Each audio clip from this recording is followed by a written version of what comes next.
Boa tarde, galera. Tudo bom? Meu nome é José Carlos Lemos, professor de História, Português e Literatura. Faltando 3 matérias para terminar Letras e Literatura. Eu sou aluno da URGS? Não. Sou aluno da Uniaselv, onde eu fiz História e onde estou concluindo Letras e Literatura, né? Dei uma trancadinha na faculdade, mas a gente sempre tem se encontrado e vamos dar continuidade e terminar essa segunda graduação quanto antes. Bom, já posso dar aula de português e literatura já, gente, falta apenas 3 matérias, né? Hoje nós estamos aqui no Campus do Vale, né? Como vocês podem ver lá ao fundo lá, Instituto de Letras, aqui é a Faculdade de Letras, ó, os caras, pá, passar no vestibular, fazer uma faculdade de letras na URGS, é muito bom, né? Aqui fica letras e do outro lado, né, fica a história. Uma hora nós vamos lá fazer um vídeo lá também. Bom, o que eu quero falar hoje aqui com vocês é sobre um texto. Eu vou ler esse texto para vocês, né, e vocês podem fazer uma análise mais tarde. Olha só. O escritor Monteiro Lobato, nascido em 1882, tornou-se conhecido ao criar as histórias do Sítio do Pica-Pau Amarelo e suas personagens. Dona Benta, Pedrinho, a boneca Emília, Narizinho, tia Anastácia, entre tantos outros. Misturando realidade e fantasia em doses sábias, Lobato escreveu esta obra, História do Mundo para as Crianças, da qual foi extraído o texto que você agora vai ler, na voz de uma de suas personagens. Vamos conhecer a inventividade de Monteiro Lobato ao contar uma história sobre o começo do mundo. Gente, para quem lembra das navegações, as grandes navegações, Cristóvão Colombo, as descobertas de Portugal, Sagres, a conquista do Brasil, tantas outras coisas que aconteceram no século XV, século XVI, coisas boas, coisas ruins, né, para a humanidade, para nós. Eu vou ler esse texto aqui desse escritor que nasceu no final do século XIX, 1882, Monteiro Lobato, um escritor, né, que muitos conhecem, os pais, os avós dessa geração cresceram lendo histórias de Monteiro Lobato ou assistindo o Sítio do Pica-Pau Amarelo na televisão. Nós encontramos no YouTube, gente, tem magníficos e magníficos relatos, histórias, olha, são coisas imperdíveis. Então eu vou ler para vocês o texto 1. Como o nosso mundo começou. Naquele tempo, o sol não se apresentava tão sossegado como o vemos hoje. Estava ainda num período de tremenda fervura, com explosões de tal violência que por várias vezes enormes espirros de sua massa de fogo se despegavam, eram arremessados a grandes distâncias e ficavam no espaço, girando sozinhos, como se fossem outros tantos astros novos. Assim se formaram os planetas e, portanto, assim se formou o nosso mundo, que é um planetinha. Compreenderam? Compreendemos tudo muito bem, disse Narizinho.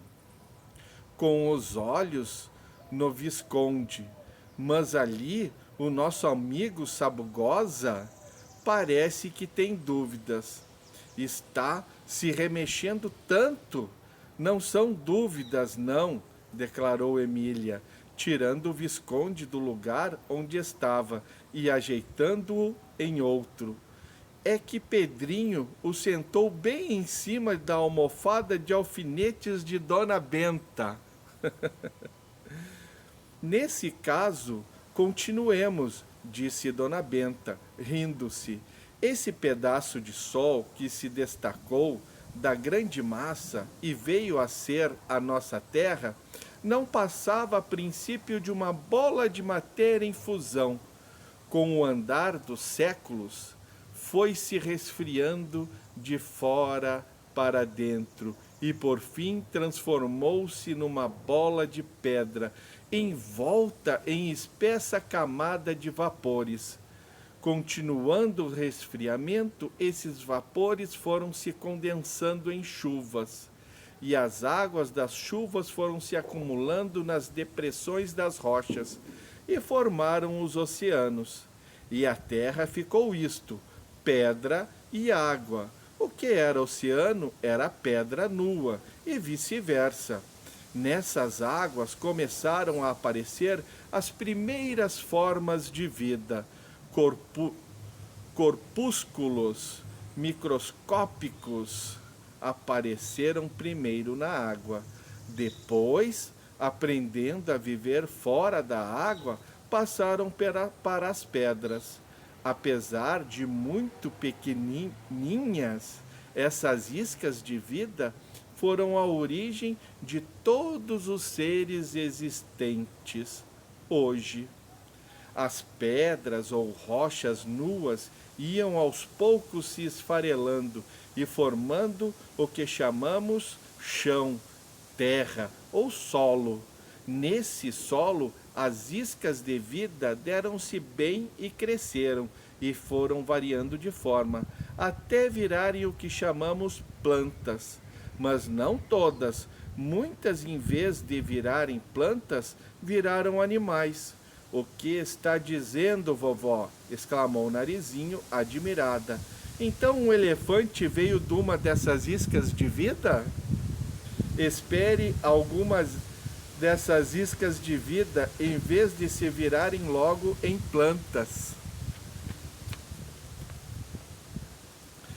transformando-se numa espécie de geleia, que não era nem planta nem animal, mas que foi virando animal.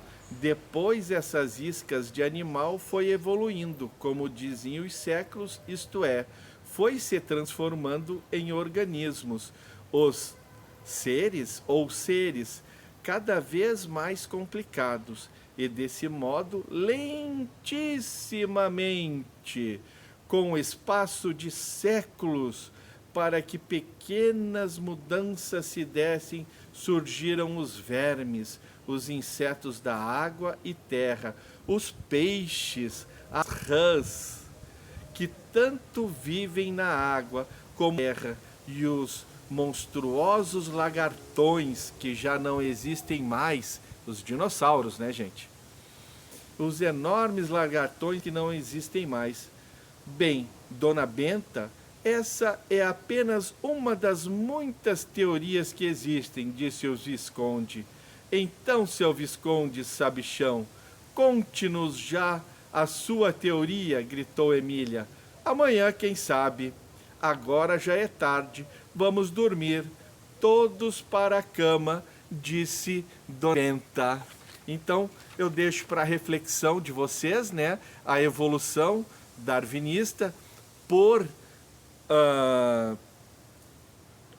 esse magnífico escritor de 1882, né, Monteiro Lobato, o escritor do Sítio do Pica-Pau Amarelo, da Narizinho, do Pedrinho, da Dona Benta, da Dona Anastácia e de tantos outros, sem esquecer o Visconde de Sabugosa.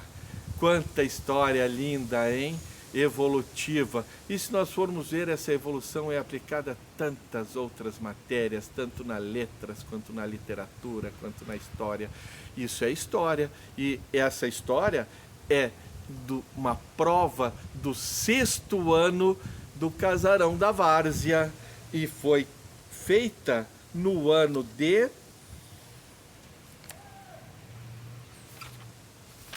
Foi feita no ano de 2009. Então, no ano de 2009, o Casarão da Várzea teve uma prova de língua portuguesa onde foi aplicado um texto de Monteiro Lobato sobre a evolução, contada por Dona Benta, questionada por, né?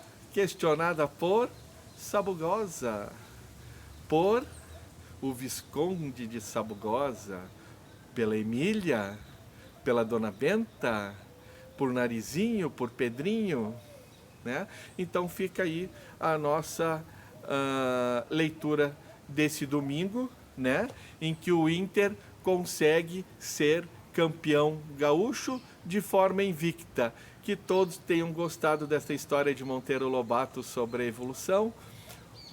Uma boa noite de domingo, uma segunda-feira abençoada, que eu tenho certeza que o nosso anjinho Miguel vai gostar dessa história, né? Que foi uma história que deu muita dor de cabeça para os alunos do Casarão da Várzea, porque eles tiveram que responder questões em cima dessa história, né?